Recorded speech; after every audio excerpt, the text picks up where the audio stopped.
Hi, I'm Hannah and I'm 28 years old. I work as a property marketing manager at a mid-sized real estate firm called Haven Horizons. I've been with the company for the past 3 years, and while it's not flashy or glamorous, I enjoy the consistency and quiet sense of progress it brings. I live alone in a small apartment on the edge of the city, close enough to work that I can walk on cool mornings and take the bus when it rains. My life is structured, predictable, and some might say, boring. But to me, it's peaceful. I don't like chaos, I don't seek attention, and I've never felt the need to be in the spotlight. Crowded parties, loud people, and unnecessary drama have always made me feel out of place. I like my space, my routine, and my silence. That's who I am. But there's one person who's the complete opposite of me, my older brother, Dylan. Dylan has always been loud, charming, and effortlessly adored. Growing up, while I quietly did my homework in my room, Dylan would be filming silly videos in the backyard or convincing my parents to let him organize school events. He was the life of every room he entered, the golden child in my parents' eyes, and the one who could do no wrong. I remember countless dinners where our parents, Robert and Karen, would beam with pride at something Dylan had done, another viral video, a new brand deal, a flattering article about him in a local magazine. And then they'd glance at me, almost like I was the afterthought, and say something like, Hannah, maybe you should be more outgoing like your brother. You'd be happier if you tried harder. I'd just nod and excuse myself, retreating to my room where I could breathe without comparison. It never mattered what I achieved. Even when I graduated with honors or received Employee of the Month at my job, the response from them was lukewarm at best. But if Dylan posted a photo with a celebrity or hinted at a new sponsorship, it was a celebration. He was always their shining star. I learned to live in the background. I accepted that I'd never be their favorite, and I told myself that was fine. After all, not everyone is made for the spotlight. Some of us are just meant to hold the fort quietly, away from the noise. I didn't resent Dylan, not really. I resented how my parents treated me because of him. How they used his brightness to make my calmness feel like a flaw. I started making peace with it, until the day Dylan dropped the news that would tilt our entire family dynamic even further in his favor. One Sunday morning, as I walked up the familiar stone path to my parents' house, I could already hear laughter and voices inside. I wasn't expecting anything out of the ordinary, but as I pushed the front door open, there he was, standing in the middle of the living room, grinning from ear to ear. "Big news," he shouted, arms spread wide like he was performing on stage. "I'm getting married." Before I could process it, Mom squealed, Dad clapped him on the back, and Dylan launched into a monologue about Isabella, his fiancée, whose father, Henry, happened to own one of the most successful business empires in the region. I stood near the doorway, watching the scene unfold. The joy, the excitement, the whirlwind of attention around Dylan, it was suffocatingly familiar. But this time, it came with more glitter. A wedding to a wealthy girl from a powerful family. My parents' eyes practically sparkled as they listened. Dylan wasn't just their golden child anymore. He was their ticket into high society. And I already knew exactly where I stood in this story. At the edge of the frame, invisible once again. In the weeks that followed Dylan's big announcement, the energy around my parents' house shifted entirely. Wedding plans became the new religion. Every conversation revolved around venues, guest lists, designer suits, and gourmet caterers. Mom was in full production mode, acting like she was coordinating a royal event instead of her son's wedding. Dad, who usually sat quietly during family gatherings, suddenly became invested in wine pairings and luxury cutlery. And Dylan? He was basking in the attention like a celebrity on a press tour. Every weekend I visited, I was greeted by fabric samples strewn across the living room, flower arrangement mock-ups on the dining table, and constant phone calls from planners and stylists. And every time I opened my mouth to say something, anything, it was like speaking into a void. No one heard me, or worse, they chose not to. I'd mention a promotion at work or a successful project, and someone would inevitably cut me off to talk about Dylan's engagement photo shoot or Isabella's family's beach estate. What stung even more was how my presence was treated, tolerated, not welcomed. I could feel it in the way Mom's eyes skimmed over me when I walked in, How Dad asked about my job like it was a polite obligation, and especially how Dylan greeted me with that patronizing grin of his, the one that said, "Still just you, huh?" One Saturday, I arrived a bit earlier than usual and caught them mid-conversation. They were sitting around the coffee table, notepads open, discussing the guest list. "Uncle Tony?" Dad asked. "Nah," Dylan said quickly. "He still works that maintenance job, right? Not really the image we're going for." Mom nodded in agreement. "What about Cousin Lydia?" "She works retail," Dylan replied with a wrinkle of his nose. "Isabella's family will be there. We can't just invite anyone." I stood there frozen, just out of sight, as they crossed out names like they were trimming fat off a menu. Anyone who didn't fit their image of success was simply erased. Teachers, cashiers, mechanics, freelancers gone. Then Dad casually said, "And Hannah?" For a moment, there was silence. Then Dylan spoke, his voice light but dismissive. "Well, we have to invite her. She's my sister. It'd look bad if we didn't." My heart thudded. Not because I wasn't expecting it, but because hearing it confirmed everything I'd always suspected. I wasn't invited out of love or inclusion. I was a PR decision. "It would just be awkward if she wasn't there," Dylan added. Mom agreed, with a sigh. Of course. We'll make sure she has something decent to wear." That was it. That was all I was to them, an obligation to avoid embarrassment. Later that night, Dylan called me directly. He didn't ask how I was or thank me for helping with anything. Instead, he jumped straight to his point. "Hannah, you need to get a new outfit for the wedding. And I mean a real one, not something from a clearance rack. Isabella's family will be watching. You can't look like you." "What's wrong with the way I dress?" I asked, trying to keep my tone steady. "You dress like someone who gave up," he said bluntly. "Fix it. And please, do something with your hair for once." Then he hung up. I sat in my apartment for a long time that night, staring at the wall, letting his words settle like ash in my chest. I wasn't even angry, just tired. Tired of being treated like I was a burden. Tired of being the family's afterthought. But somewhere in that silence, something inside me shifted. I wasn't going to let them define me, not anymore. So I took the next day off work and went shopping. I found a dark emerald dress that hugged me in all the right places. It was elegant but modest, the kind of outfit that made me stand taller. I even booked a salon appointment for the morning of the wedding. Not because they told me to, but because I wanted to feel good for myself. And for once, I wanted to walk into a room and not feel like I needed to shrink. I wanted to be seen. The morning of the wedding arrived with a crisp breeze and a sky so clear it felt like it had been specially ordered for the occasion. I got up early, drank my coffee in silence, and headed to the salon. The stylist worked magic on my usually straight hair, curling it into soft waves that framed my face just right.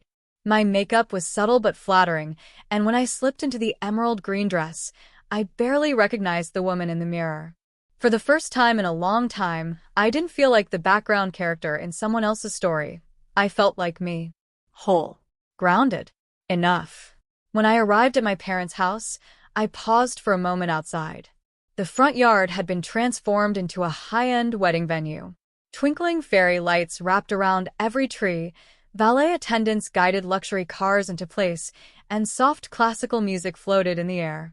I took a deep breath and stepped inside. The house was buzzing with activity. Waiters in black vests served hors d'oeuvres to guests draped in designer suits and cocktail dresses. Every surface seemed to glimmer. Most of the people were from Isabella's side, poised, polished, and completely unaware of who I was. My parents floated from one corner to another, laughing with guests like they belonged to this new world. Dylan was nowhere in sight, but I wasn't looking for him. I just wanted to survive the night. I made my way to the refreshment table and poured myself a glass of sparkling water. Just as I turned to move away, someone bumped into me hard from behind. I stumbled forward with a soft gasp and collided directly into Dylan. He had just entered the room and didn't see me coming. The force knocked him slightly off balance, and he tripped against the edge of a side table before regaining his footing.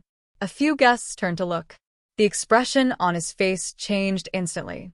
His jaw tightened, and his eyes darkened with rage. "What the hell is wrong with you?" he snapped, loud enough for several people nearby to hear. I didn't see you. Someone pushed me," I stammered, flustered. And then it happened. Without warning, without thinking, Dylan raised his hand and struck me across the face.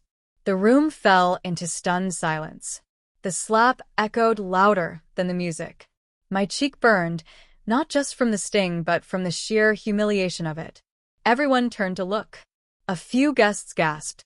Others whispered. I stood frozen, tears threatening but refusing to fall. "You just had to ruin this, didn't you?" Dylan hissed, chest rising and falling. "You always do." I looked around the room, seeking help, a single face that might speak up. My parents stood nearby, watching. Mom looked mortified, but not at Dylan's action. At me. Like I had done something to shame her. Dad stared at his shoes, as if the floor suddenly fascinated him more than what had just happened. No one came to my defense. I swallowed hard, turned and walked out. Every step felt like it weighed 1,000 pounds, but I didn't look back. I wouldn't give them the satisfaction of seeing me cry. I got into my car, drove home in silence, and when I finally locked my apartment door behind me, I let go. I slid to the floor and cried. Not just for the slap. Not just for the humiliation. But for the years of silent mistreatment. For always being the one left behind. For realizing that no matter what I did, they'd never see me. And in that moment, something inside me hardened. A quiet voice rose from within that said, "No more." The next morning, my face still ached faintly from the slap, but what hurt more was the memory, the silence of the room, the disapproval in my mother's eyes, the way my father couldn't even meet my gaze. I barely had time to process it all before my phone started buzzing. First came a message from Dylan. "You owe me $10,000. $5,000 for the scene you caused and $5,000 for emotional damages. I'll be waiting." Then, before I could even finish reading it, my phone rang. It was my mother. I almost didn't answer. I should have let it go to voicemail. But part of me was still clinging to the hope that maybe, just maybe, she'd say she was sorry. "Hannah," she snapped the moment I picked up, "you need to fix this. Your brother is devastated. Isabella's family is furious. You embarrassed all of us." "It was an accident," I replied, already feeling the tension rise in my chest. "And he slapped me in front of everyone. Did you forget that?" "You embarrassed him," she said sharply, ignoring my words. "And now you're going to pay for it." Literally. The injustice of it all hit me like a tidal wave. I was the one humiliated, the one assaulted, and yet somehow I was the villain? I could feel something inside me breaking, some last thread I'd been holding onto for far too long. "No," I said quietly but firmly. "I'm not paying him anything. I've taken your insults and your favoritism my whole life. But this is the end." "You ungrateful little," she began, but I hung up. My hands were shaking. I blocked her number, then Dylan's. Then I turned off my phone completely and sat in the silence of my apartment, breathing slowly, trying to hold myself together.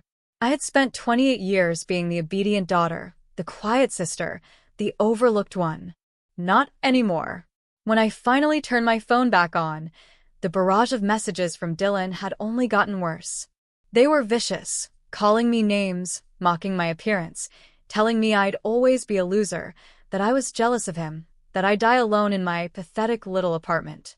I stared at the screen, and a strange calm settled over me. Then came the message that changed everything.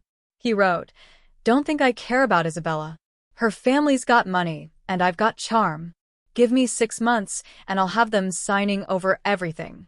They're clueless. And Marcus? He's even dumber than I thought. I'm just playing the game. 1 year, tops, and I'll own their house. Idiots." He followed it with laughing emojis.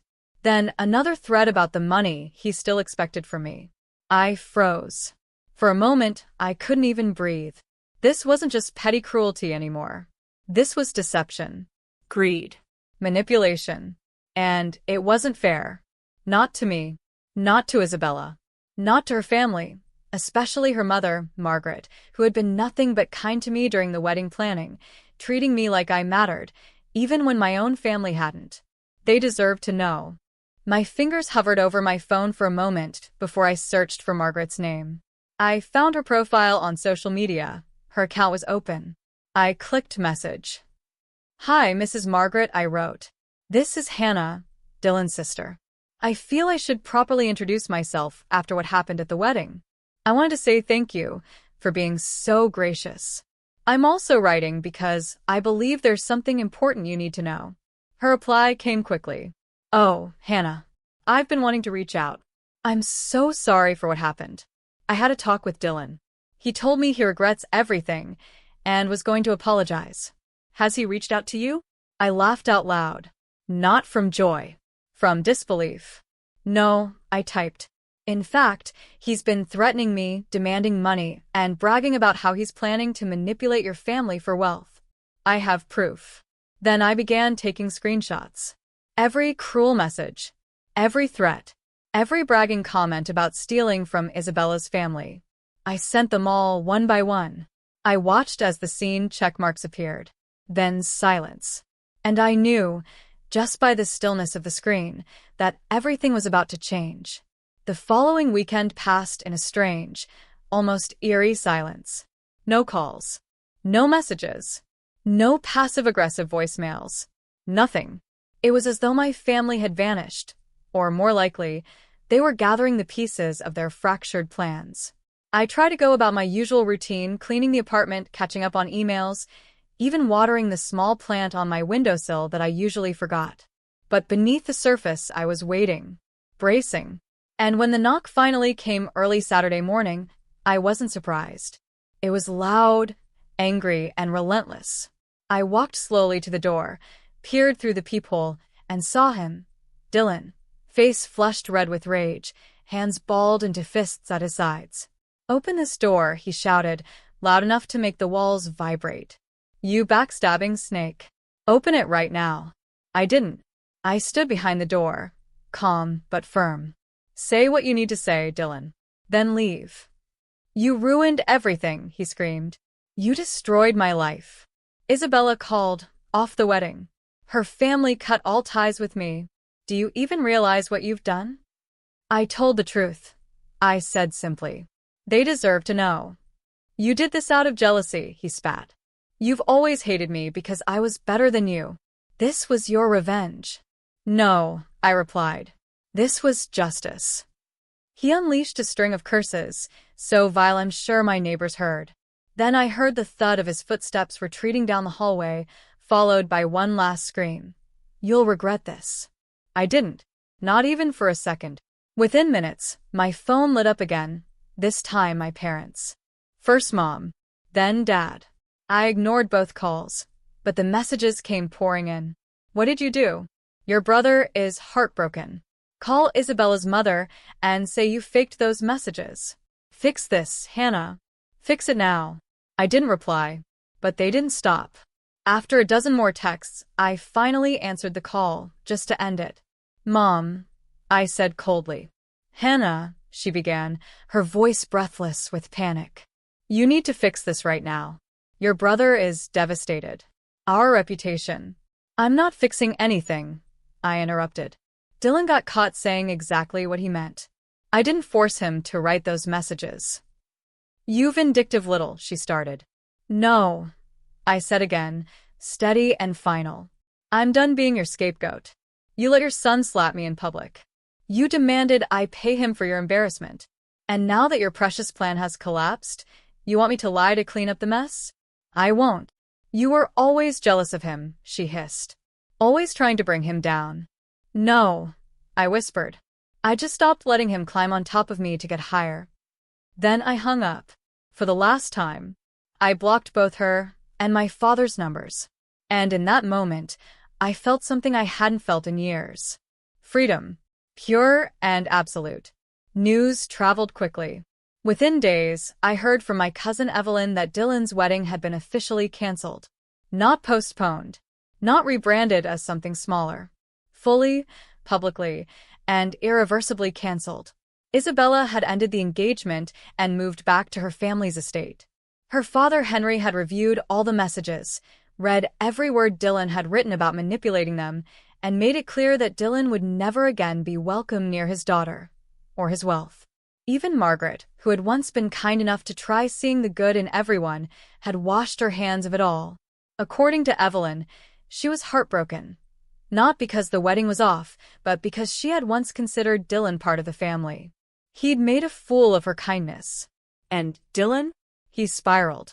His sponsors began pulling out, one by one. Brands that had once clamored for his attention scrubbed their pages clean of any trace of their collaborations. Screenshots of his messages started to leak.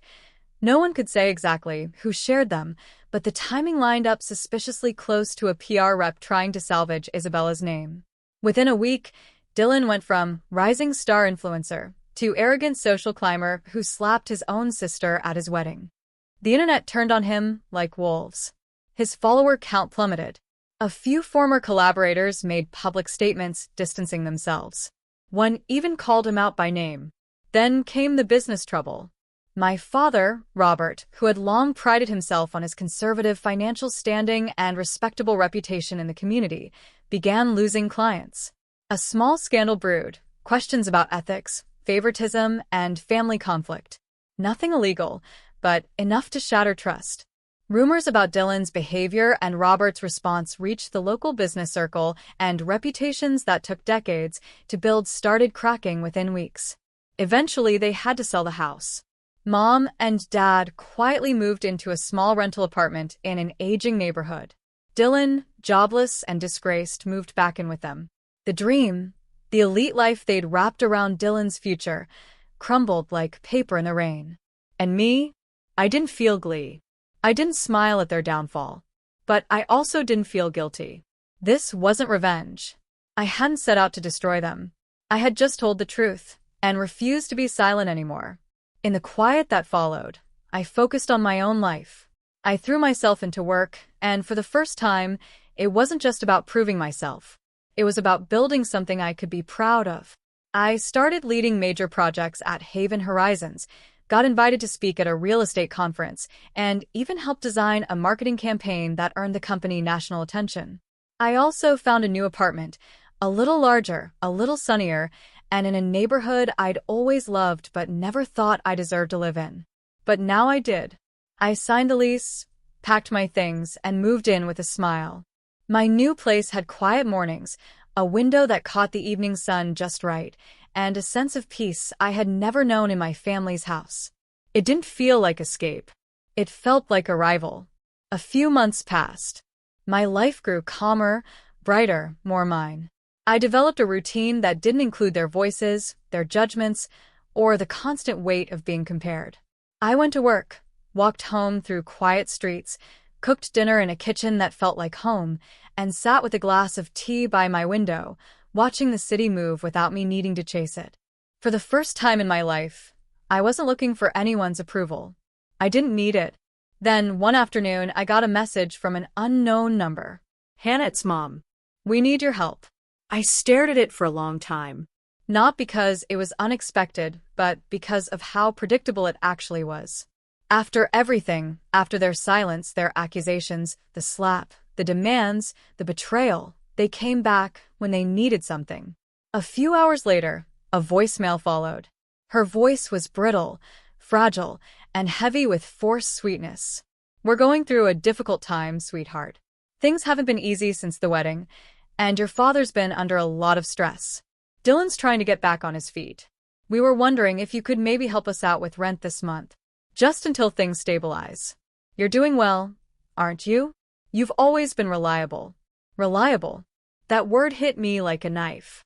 It was never a compliment in our house. It was a code word for convenient, useful, the one we can lean on when our golden child falls apart. I didn't reply right away. I needed time to think. Not to decide whether I'd help. That part was easy. But to decide how to say no without opening the door ever again. That night, I sat at my dining table with my laptop open, drafting a message. Simple. Honest. Final. "Mom, I'm sorry to hear that things are hard for you. But no, I can't help you financially. I have my own life now, my own responsibilities, and I won't carry the weight of a family that never carried me. I needed you when I was humiliated. I needed Dad when I was slapped in front of a room full of strangers. I needed Dylan to treat me like a sister instead of a stepping stone. None of you showed up for me. And I've learned that I don't owe you anything anymore, not money, not forgiveness, not space in my life. Please don't contact me again. I read the message 3 times before I hit send. Then I turned off my phone, walked over to the window, and pulled the curtain back. The night outside was quiet, still, Whole. And so was I.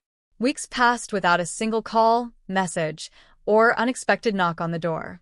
The silence, which once would have felt heavy, now felt like peace. A kind of peace I'd never known in that house where love was conditional and silence was punishment. I filled my days with work and my evenings with quiet joy, a new book, a long walk, a small plant I didn't forget to water this time. I began attending weekend seminars for women in real estate, and for the first time in my life, I wasn't blending into the background. People listened when I spoke. They respected me. I was no longer Hannah, the quiet sister. I was Hannah, the professional, the homeowner, the woman who had finally chosen herself. One Saturday morning, as I stood in the kitchen making coffee, I looked around my apartment. Mine, fully mine. No one gave it to me. No one helped me earn it. No one can take it away.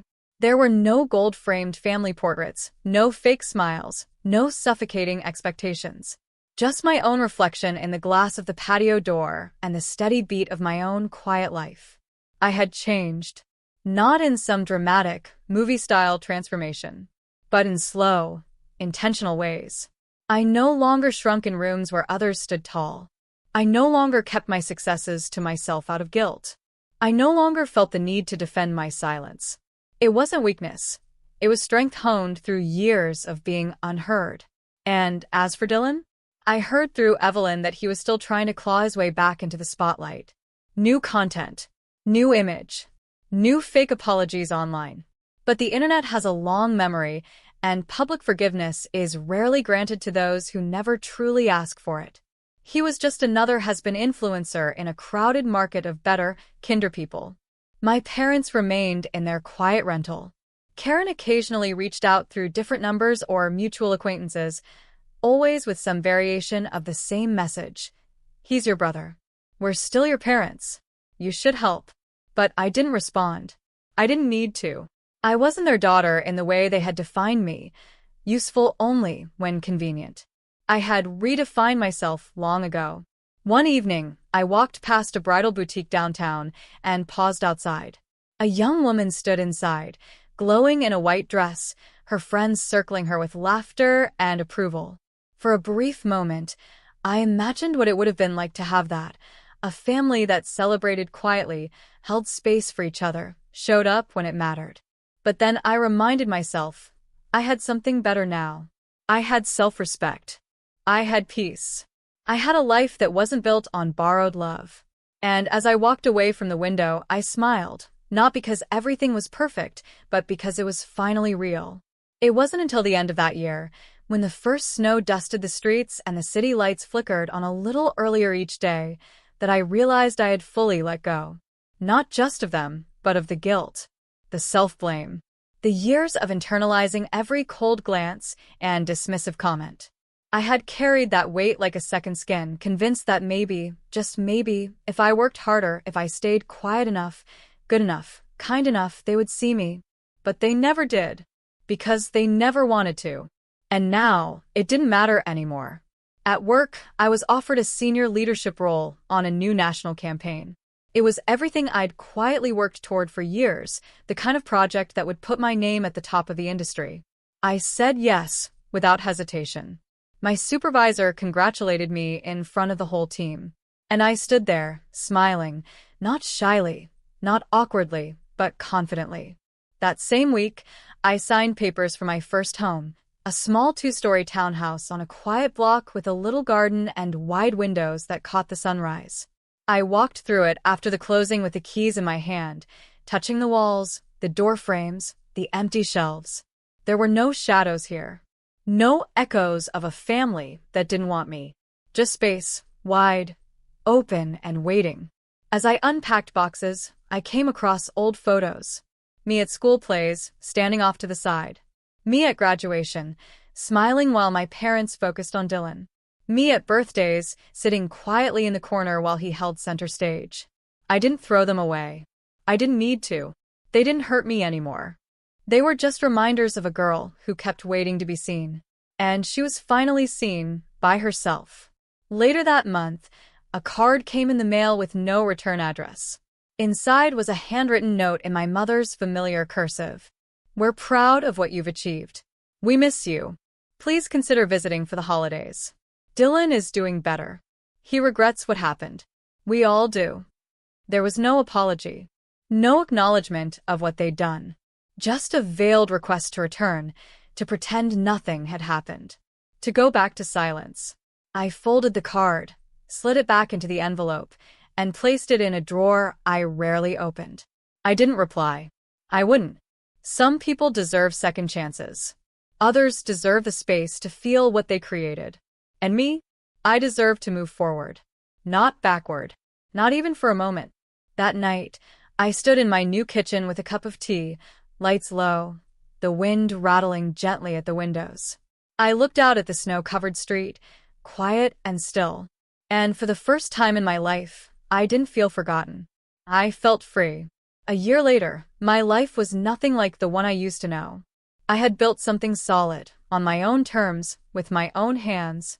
I'd furnished my home slowly, carefully, each piece chosen not for anyone's approval, but for what brought me peace.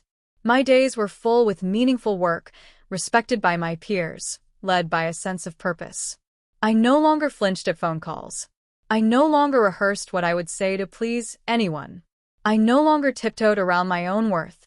One Saturday morning, as I browsed a farmer's market near my new neighborhood, I saw someone familiar in the crowd, Evelyn, my cousin. She caught sight of me and smiled hesitantly before walking over. We chatted politely, awkward at first, until the conversation shifted to the family. "They talk about you sometimes," she said softly. "Your mom, she still blames you for what happened." I nodded, unsurprised. "But," she continued, "some of us know better now. What Dylan did, what they allowed, it opened a lot of eyes." I didn't need that validation. But it still meant something to hear.